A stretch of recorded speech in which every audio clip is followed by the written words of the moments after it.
Hey guys, welcome back. It is now time for the June Prepper Gear Box. So, what do we have in this box? Well, it's pretty simple. We got the Simple Shot Torque Slingshot. It also came with ammo, 3/8 inch steel slingshot ammo. And we have a compass, the UST Deluxe Map Compass. And our skill card is Compass and Map Reading Fundamentals. I'm going to show as much of this as I can, but even though this is a good compass, and I've tested it, and it's accurate, it's really hard to see on camera. So I'm going to be using this compass instead because you can see all the parts on this a lot easier. But just know, this one works just as good. Alright, so to get started here, I guess we will begin with the slingshot. Now this is a pretty basic slingshot.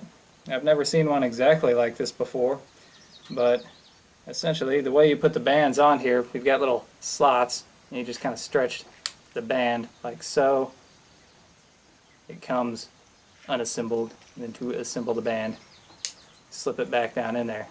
Now, whenever you pull it, you want to make sure that the bands are coming over top of the forks, like so, and not to the side, because if they're on the side like that, then your bands are going to pop off and they're going to snap you in the face and it's going to suck. So don't do that. Alright, so making sure these are up on the top, you hold it out, you pull back to a predetermined point. For me, that's going to be right about under my cheekbone here.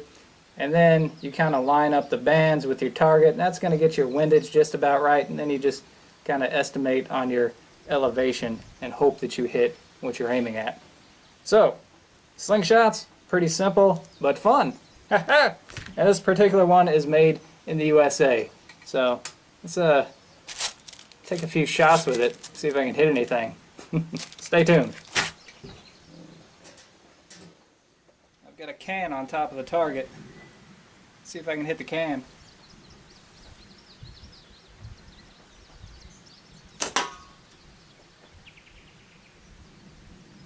That worked better than I expected.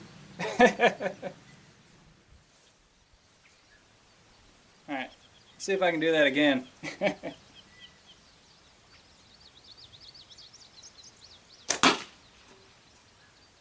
was a little bit more solid of a hit. Let's check it out.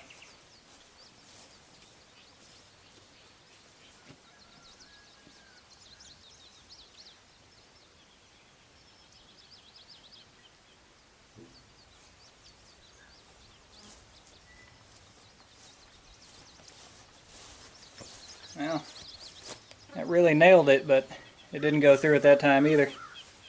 But hey, that's pretty powerful.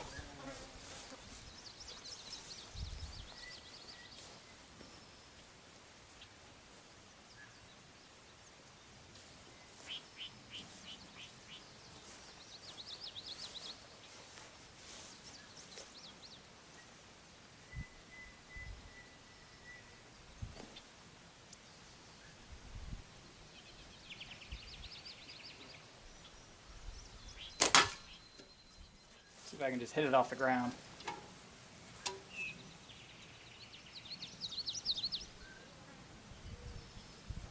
This is more realistic to a hunting scenario here.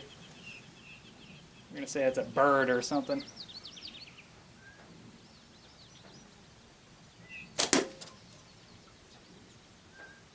What can I say? The thing works. Alright guys, I gotta try this. Out there I have a full caffeine-free Dr. Pepper that I don't think I'm going to drink. And here, instead of the steel ball bearings, I have a 44 caliber lead round ball. So this should hit a lot harder. Let's see how it does.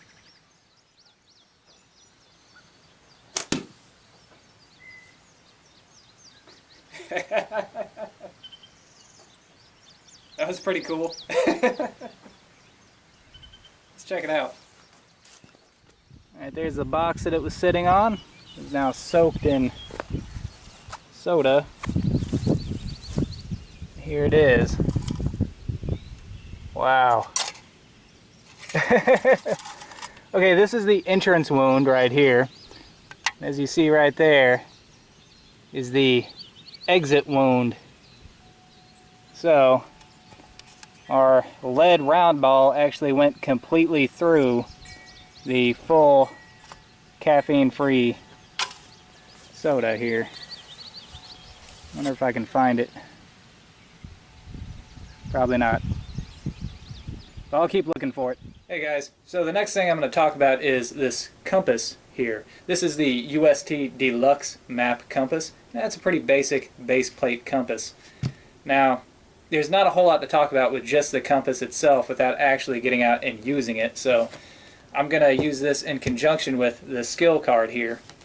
Now, I've read through the skill card, and in some points it's actually a little bit confusing.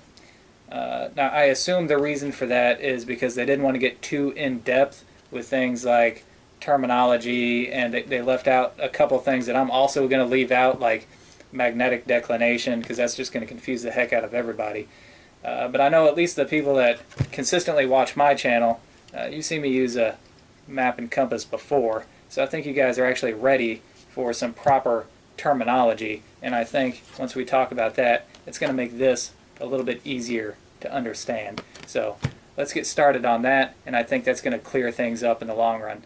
So stay tuned. Alright, so here is our terminology. Here I have a picture of a compass, and I have the UST Deluxe Map Compass here, and here I have another compass that's very similar, but some of the stuff on here is a little bit easier to see. So let's go over this. The first thing that we have here is the direction of travel arrow, or the direction of travel indicator. It is on the top of the compass right there. Here it is on the UST compass. Here it is on this other one. That's pretty basic. It's just that is the direction that you want to go. So you point that the direction you want to take your bearing. Next up is the ruler. Here on this picture I only have it on one side. Most of these base plate compasses are going to have it on at least two sides, if not three. This one has it all the way around. Actually, the UST compass, it's all in metric, which is interesting. On this other one here, it's mostly in metric, but we actually do have some standard on there as well. Next up, the magnifying lens. It's not on every base plate compass, but it's on these two. So here it is on the UST compass and on the other one.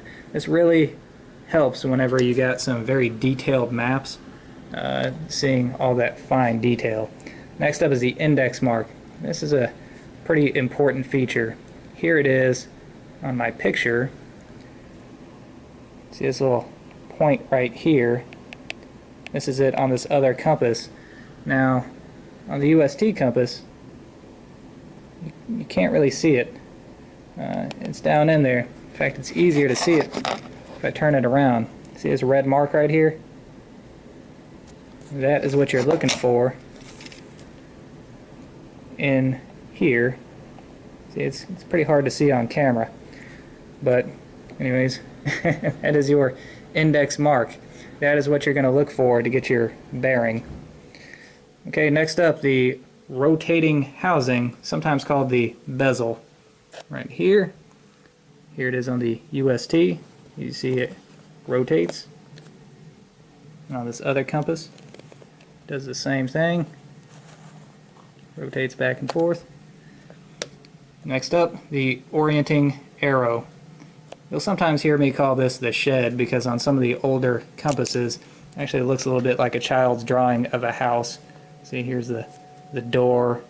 You put a couple windows right there. There it is. Your little stick figure family right outside.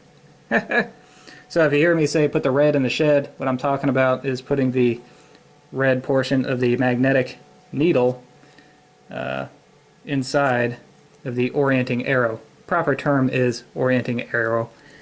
And here on the UST compass, you see there's not an arrow there. There's just these two green dots. Now it works the same way, but here you can see it's a little bit more defined on this other compass. Alright. Next up, the magnetic needle. Here it is. Generally, the red portion indicates north. It's not true on every compass, but it is true on these. Okay, and finally, the base plate. The base plate is the entire housing of the compass, and so it makes it a base plate compass.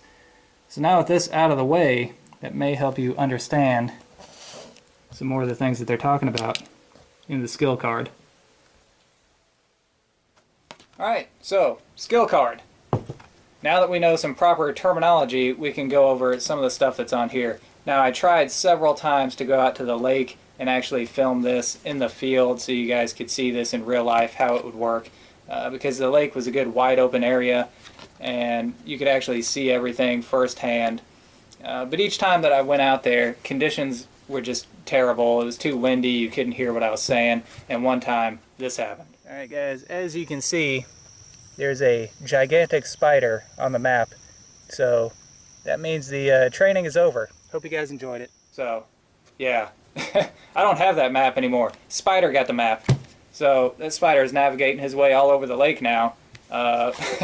So we're going to be here in the house, and we're going to pretend like we're out at the lake, and I'm going to show you how to do the stuff on this skill card. We're going to start with triangulation because if you can do that, you can do everything else that's on this skill card. Now, I actually read the how to locate your position on a map portion of this card, and they got some good general information, but I'm going to show you the right way on how to do that actually using your compass. Alright guys, here's our map of Garrett Lake. As you see, it is a topographic map. I've used a Sharpie to go around the edge of the lake so that you can kind of see this a little bit better. Now we're going to assume in this scenario that we came up to this point right here, but we don't know where we are on the map. So we're going to have to identify some features here on the lake that we can actually identify in the field and also on the map, some known locations. So I know that right here there's a parking lot, and right here there's another parking lot. Both of these points we would be able to see from this point here. So that's a spot that we can identify in the field and also on the map. So before we start working with the map, we have to orient the map. And we're going to do that by using our compass. We're going to make sure our orienting arrow is lined up with our index mark. Of course, that's a little bit hard to see on that compass. So we're going to use this one. There we go. Our orienting arrow is lined up with our index mark.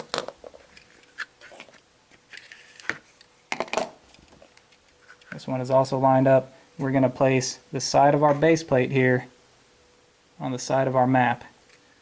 And now what we're going to do is rotate the map and compass together until our magnetic needle is lined up with our orienting arrow.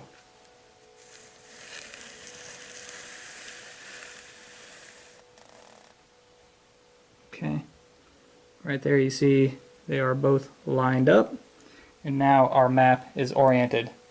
Now don't move it once it's oriented. Okay, so we have our two known points. We've got a parking lot here and a parking lot here, and we can see that from our unknown position right here. So the first thing that we need to do is take a bearing to one of the spots that we can see. We're going to call this point A. Okay, so I've marked an A on the map here. Now to take this bearing, normally it would be a bearing that you would take in the field.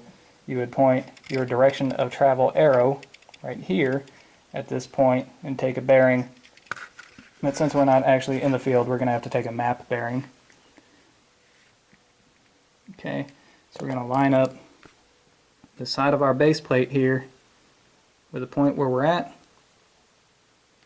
into the point right here, point A, that we know is on the map. That's our only known point at this moment. Now we're going to rotate the housing here, on our rotating housing, until, again, the magnetic needle is lined up with our orienting arrow.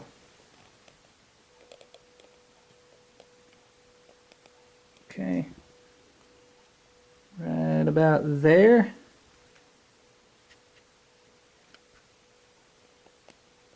There. Okay, now if you were to look on your index mark, which is again, it's a little bit hard to see on this one, it is about 10, about 10 degrees. Show that on this one, maybe you can see it a little bit better. Okay, we've lined up this spot,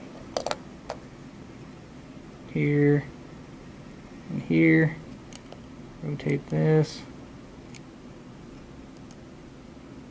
Okay, and again it's about 10 degrees. Alright, so we've got 10 degrees from where we're at here that we don't know to the spot that we do know right here. So with 10 degrees on our index mark here and here, what I'm going to do is use the side of my base plate. I'm going to use this corner right here as kind of a pivot point. I'm going to stick that right there on the spot that we just took a bearing on. Now I'm going to rotate the compass, the back of the compass, around, because remember, I don't know where I'm at in relation to this point until my magnetic needle is inside my orienting arrow.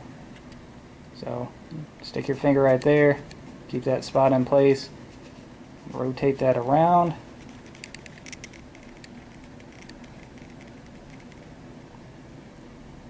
Okay, and here you see, and about there. Okay, now they're both lined up. You get the red lined up with the red on your orienting arrow. Now we draw a line from this point here to this point here using the side of our base plate. There we go. So now we know we are somewhere along this line. We don't know exactly where we are, but we're about to find out. So we've got this other parking lot like right here that we can see. We're going to call this point B. Okay? Do the same thing. Take a bearing from our position to point B. And again, to keep a straight line, I'm using the side of our base plate. So, rotate the housing. So that's lined up. On our index mark, we have, looks like 29 degrees. Okay, 29 degrees. Okay, so that is our field bearing. That's what we would take in the field. Now we use our map. And again, I'm going to use the corner here of our base plate. Stick that there and rotate the back of the compass around, pivoting on this spot. Remember, that's our only known until the magnetic needle lines up with our orienting arrow. You see right there, they are lined up. So, we draw another line, line this up. There we go. Corner there, it's right where we took the bearing. Boom. Okay, now where these lines intersect, that's our position. See? Right there is where we started. That's where the lines approximately intersect at. And that is how triangulation works. Alright, so there's another way that you can do the same thing. Now, once we orient the map, this map is still oriented, you could take your original bearing. Now from our point here to point A, our bearing was 10 degrees. You could also take your rear azimuth, or your back bearing, which would also tell you if you were heading in that direction how to get back the same way that you just came, by taking your bearing 10 degrees and adding or subtracting 180. Now how do you know whether to add or subtract? Well, it's pretty simple. If you add and you get a number that's greater than 360, you're not going to be able to find it on your compass because there's only 360 degrees here. So then you would know to subtract. Or, since we know there's only 360 degrees here, if your bearing is greater than 180, you're going to have to subtract. Okay, so 10 degrees to get our rear azimuth, you would set your index mark to 190 because that is 10 degrees, which is our heading, plus 180, so our rear azimuth is 190. Now you're going to pretend like you're at this known point right here, and you're going to set a course, right? You're going to plot a course on this map using your rear azimuth of 190. So I've got that set on the index mark. Now I can just rotate the compass around, pivoting on this known point until our magnetic needle is boxed in with our orienting arrow, and then you would draw your line, because that is the line that takes you back to your point. And as you see, it's the same. So it takes a little bit of imagination, but you're basically pretending that you're over here and shooting an azimuth over to your point, which is unknown, so that you can find out where it is in conjunction with a spot that is known on the map and also in the field. And again, you would do that to a different spot. And then where the two lines intersect is approximately where you're at. So there you go. Okay, so as you can see, you don't have to be in any one spot to take a reading or to take a bearing if you're taking a map bearing. So, for instance, let's say that I'm right here. Okay, and because this is a topographic map, you can see that this is a hill right here. We'll say I'm up on top of this hill, and I'm trying to get down to this intersection in the road right here, but I can't see it from where I'm at. I can only see it on the map. So how do I plot my course? Well, I would just take a map reading. So again, I use the side of my base plate here. I line up one end with the spot that I'm at, and the other end with the spot where I want to be. So right here and here, and now I take a reading. So I rotate the housing until my magnetic arrow and my orienting arrow are lined up. Then I look at the index mark, which again is kind of hard to see on this one, but it is right at about 25. Okay, so we got 25 degrees from where we're at right here to this road. Now even though I can't see the road in the field, I can keep that same bearing, and as long as when I'm traveling I point my direction of travel arrow where I want to go, and I keep my magnetic needle lined up with my orienting arrow, just like so, and then I travel that direction, I will eventually run into this intersection right where I wanted to go. Alright, so for the skill card here, compass and map reading fundamentals, you start out reading your map basics. Check the map orientation. Most maps have north at the top or otherwise have a compass rose to indicate north. Most maps are going to be oriented true north and not magnetic north. The reason for that is because magnetic north actually changes. It changes a little bit every year. So if you want your map to be good for a long time, you orient it true north. Alright. Next it says identify the scale. This will usually be found on the side or bottom of the map. The scale tells you the distance between locations. Our scale here is down here. It's not a very good scale. And it says 200 meters is that far. Okay, so that's all the scale that we have on this map. Next up, review the legend. The legend will tell you how to identify trails and other important landmarks. There actually is no legend on this map, but everything is labeled pretty clearly. You see we have Thompson Creek coming through here, other creeks. The roads are pretty easy to identify here. Alright, next up, read the contour lines. If it is a topographical map, there will be contour lines. The closer they are, the steeper the terrain. So yeah, you can see here, I said this is a hill, and you can see how tight the contour lines are right here. That's very steep, and I can attest to that because there's a trail that actually runs through there, and that is one heck of a hill. So you can tell how steep the terrain is by how close the contour lines are together.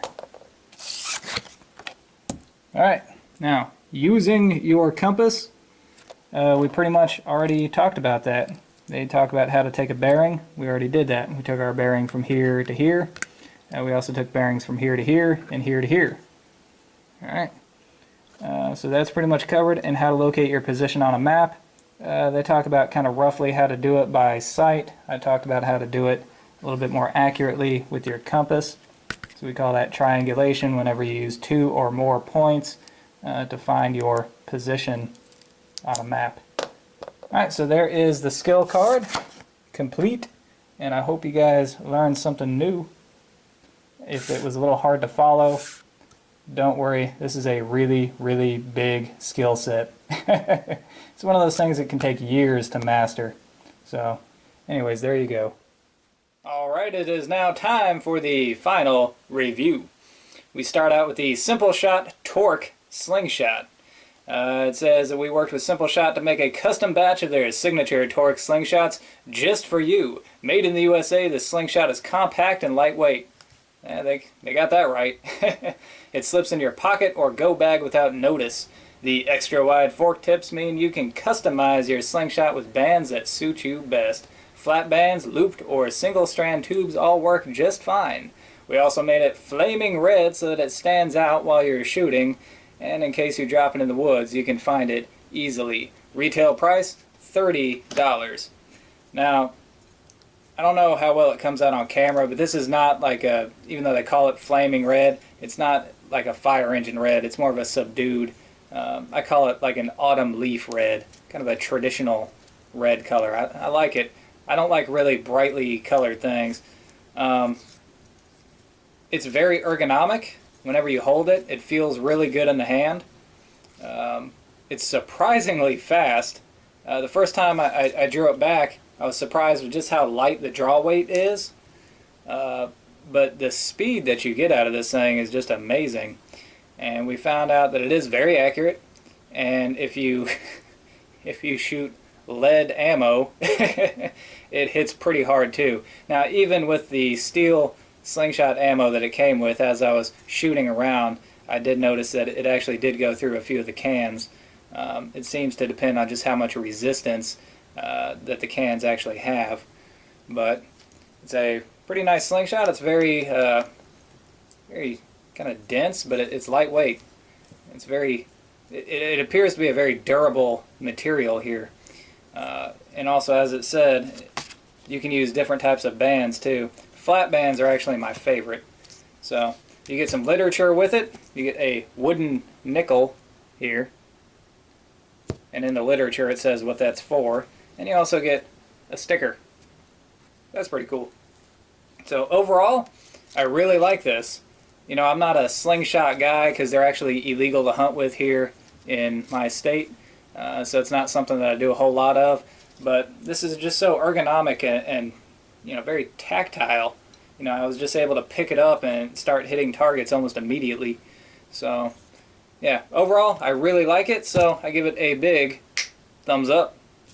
Next up, it says 3/8" steel slingshot ammo. What's the point of having a slingshot without some ammo to go with it? We've included enough to get you comfortable with your new toy survival tool. Retail price $3. I would show it to you, but I actually shot it all. Yeah, I was having fun. As I said, I'm not a slingshot guy, but that's pretty fun to mess around with. Retail price $3. Sure. Next up, UST Deluxe Map Compass. Right here. Several of you asked for a compass, so here you go. Liquid filled with luminous indicators and a magnifier. This is a feature-rich compass which can help you find your way to your destination. Retail price $8, and I did show how this would actually work in conjunction with the skill card, and I actually compared it to another model. That other model that I had was significantly more expensive than this, and this does the exact same thing. So, retail price $8. I say, good, good. I like it. So, thumbs up. And lastly, compass and map reading fundamentals skill card. Knowing how to use a map and compass together will not only get you out of a tight spot, but it can open new opportunities for hikes and camping. Retail price, priceless. So we pretty much went over everything here. It's got some good basic information. I showed pretty much everything that they talk about here. I showed a little bit different method than they actually use in the hopes that maybe it's a little bit more detailed and maybe you can understand it a little bit easier, or at least give you something else to go on. So overall, really cool. I like it. Great box this month. You know, sometimes less is more, and this is one of those times. I mean, you look at this, you get a compass and a slingshot, you look at them both together, and it's like automatically your brain starts planning out all these crazy adventures that you can have with both of these. Alright guys, that is all the time that I have for today. I hope you enjoyed it, and until next time, thumbs up.